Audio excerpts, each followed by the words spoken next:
Allah rəhmət eləsin. Allah onların qohumlarına, yaxınlarına səbr versin. Yaralananlara Allahdan şəfa diləyirəm. Göstəriş verirəm ki, Nazirlər Kabineti həlak olmuşların ailələrinə maddi yardım göstərmək üçün təkliflər irəli sürsün və Müdafiə Nazirliyi döyüş əməliyyatlarında fərqlənmiş, vətən uğrunda qəhrəmancasına döyüşmüş insanları təltif etmək üçün təkliflər mənə təqdim etsin. Bu Ermənistanın ölkəmizə qarşı növbəti silahlı təhribatıdır. Birinci dəfə deyil ki, Ermənistan bu cür təhribatlara əl atır. Bir neçə gün bundan əvvəl Azərbaycan-Ermənistan sərhədində, Qazax istiqamətində də oxşar təhribat törədilmişdir. Bizim mövqelərimizə Ermənistanın təhribatçı qrupları hücum çəkmişlər. Bu hücum nəticəsində 2 hərbçimiz həlak olmuşdur.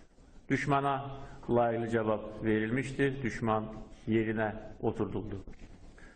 Yəni, bunu demək istəyirəm ki, bugünkü təhribatda Ermənistanın Azərbaycana qarşı məkirli siyasətin təzahürüdür.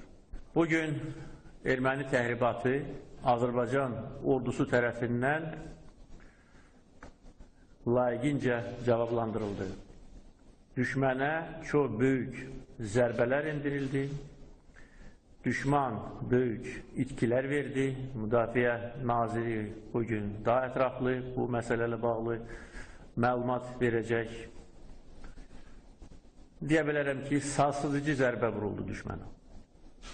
Bununla bərabər bizim qəhrəman döyüşçülərimiz nəinki təhribatın qarşısını ala bildilər, eyni zamanda daha əlverişli hərbi mövqelərə malik oldular.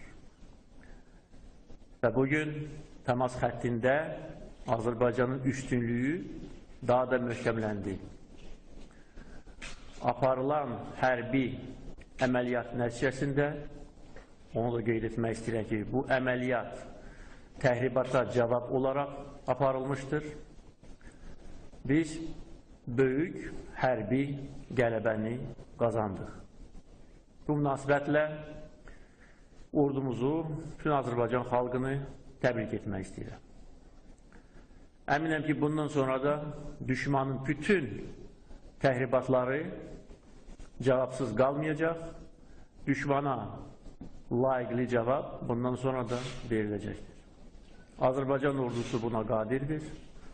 Azərbaycan evladları öz doğma torpağını müdafiə edirlər.